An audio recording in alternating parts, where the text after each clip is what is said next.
Hi hello నమస్కారం. తల్లిదండ్రి దీవెన అనే యూట్యూబ్ ఛానల్కు స్వాగతం. మీరు మొట్టమొదటిసారి కనుక ఈ వీడియో చూసినట్టయితే లైక్ చేయండి, సబ్స్క్రైబ్ చేసుకోండి.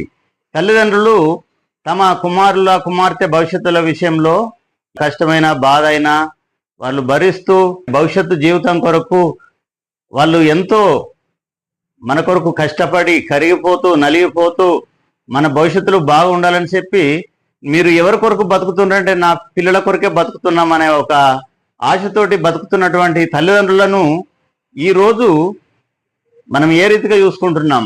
సంతోషమే సగం బలం అంటారు. కానీ అలాంటి సంతోషము లేకుండా తల్లిదండ్రులకు వేసి వాళ్ళను బలహీనులు వేసి వాళ్ళను హార్ట్ అటాక్కు గురి చేసేటువంటి కుమారులుగా కుమార్తెలుగా ఈరోజు ఉన్నట్టయితే దయచేసి వినండి.